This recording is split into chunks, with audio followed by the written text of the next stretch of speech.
Como era de se esperar, o governo do capitão começou a jogar pesado no processo da reforma da Previdência, né? Agora, depois de vários meses de tramitação na Câmara dos Deputados. A proposta inicial que foi preparada pela equipe do Paulo Guedes era de um conjunto impressionante de maldades, né?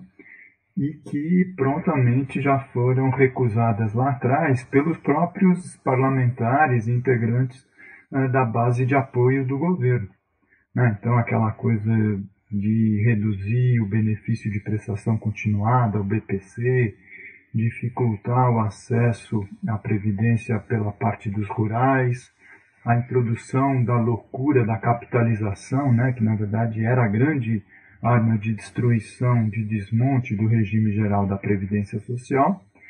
E o fato concreto é que a comissão acabou aprovando um relatório, né, o parecer do deputado tucano Samuel Moreira, sem essas maldades escancaradas, vamos dizer. Mas, na essência, quer dizer, nada mudou em relação ao intento inicial. Quer dizer, essa proposta, né, ela é muito pior, é muito mais prejudicial aos trabalhadores, aos aposentados, à maioria do povo brasileiro, do que aquela do Michel Temer, que foi recusada há 2 anos e pouco atrás. Quer dizer, então não resta outra alternativa, né, à maioria da população brasileira, se não exigir dos seus parlamentares que rejeitem também essa proposta, que já não é mais aquela PEC original, mas que é o substitutivo do relator, né, do Samuel Moreira. Aparentemente, o governo estaria engajado com essa medida. Só que tem contradições, quer dizer, o próprio Bolsonaro, né, disse que essa proposta tem equívocos, quer dizer, a proposta do governo dele, né? E por quê? Porque ele está fazendo uma grande demagogia com a base eleitoral dele, né, do Rio de Janeiro, histórica, né, aqueles bolsominions, né, mais radicais, que são ligados às polícias, né, às polícias civis, às polícias militares, né, e essa faixa mais ideológica da extrema-direita conservadora. Por quê? Porque ele quer dar um tratamento especial privilegiado para os policiais. E é inclusive capaz que essa emenda ela seja inclusive aprovada no plenário. Porque justamente agora no plenário da Câmara, né, o jogo começa diferente. Porque a comissão especial ela foi nomeada a dedo pelo Palácio do Planalto. Quer dizer, ele colocou deputados de extrema confiança. Tanto que mesmo uma parte do Partido Social Liberal, PSL, Partido do Bolsonaro, tendo se manifestado contra, né, essa proposta, por conta do problema dos militares, dos policiais, nem assim isso se cogitou de ser alterado. Agora, quando vai ao plenário, a coisa é diferente. Aí os deputados se sentem um pouco mais livres, são 513 deputados, e o governo precisa de uma maioria de 308 votos favoráveis. Aí, como se diz, é um segundo jogo que começa com os cronômetros zerados.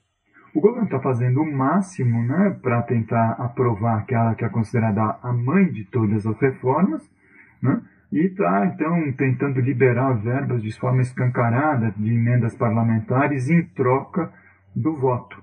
Né, quer dizer, aquilo que o Bolsonaro sempre criticava, né, o jogo da velha política, do toma lá da cá, etc., exatamente é o que ele está praticando para aprovar a reforma da Previdência.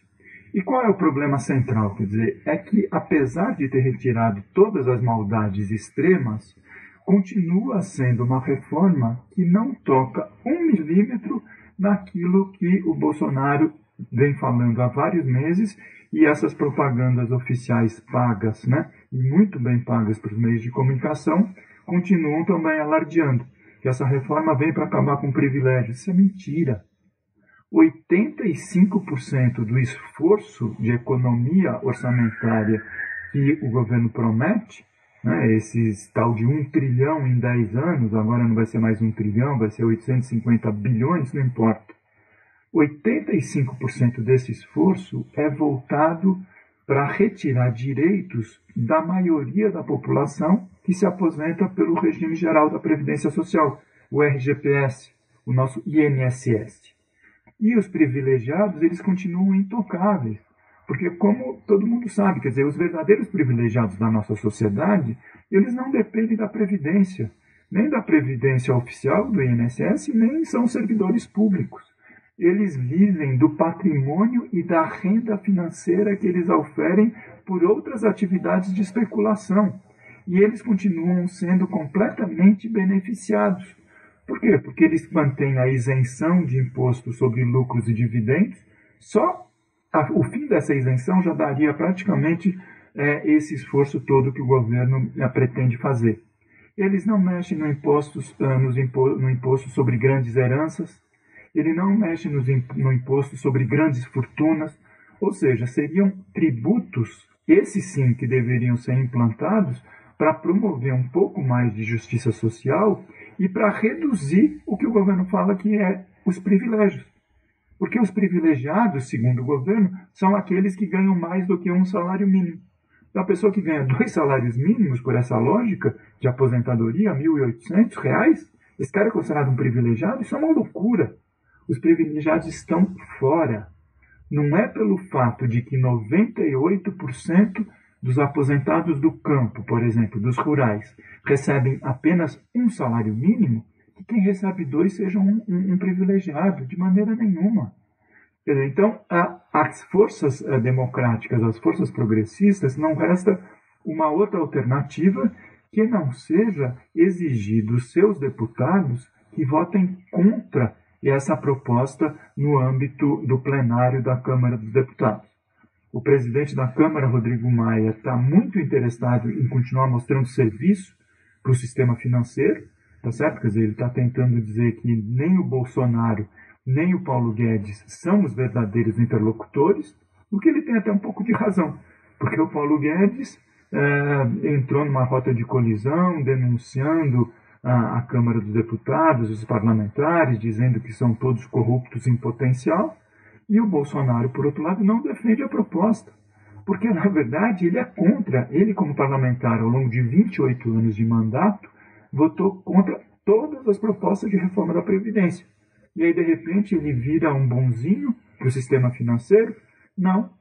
Então, o que acontece? Quer dizer, o Rodrigo Maia está tentando cavar um espaço, né, entre Paulo Guedes e Bolsonaro para se apresentar como interlocutor confiável junto às elites principalmente do sistema financeiro, tá certo? Para justamente se apresentar já pensando na sucessão de 2022. Mas isso não engana ninguém, tá certo? Quer dizer, a gente sabe que, do ponto de vista do projeto de país, o Rodrigo Maia é extremamente conservador. Tanto que, desde o início, ele já dizia que ele era a favor do modelo de capitalização, tá certo? Que era a intenção inicial do Paulo Guedes e que depois o governo acabou sendo obrigado a recuar, tá certo? Tão impopular essa medida era aos olhos das pesquisas de opinião, tá certo? Então, o ponto é esse, quer dizer, agora começa a segunda etapa da discussão da reforma, porque ainda vai ter uma outra, né? Quer dizer, mesmo sendo aprovado alguma coisa no âmbito da Câmara dos Deputados, o projeto vai para o Senado, né? E no segundo semestre, tá certo? Provavelmente vamos ter vários meses também de tramitação e de polêmica desse debate. A gente já tem uma data de referência. Sexta-feira que vem, dia 12 de julho, vai ser mais uma jornada de luta, de manifestações, de mobilização pelo Brasil inteiro contra a reforma da Previdência.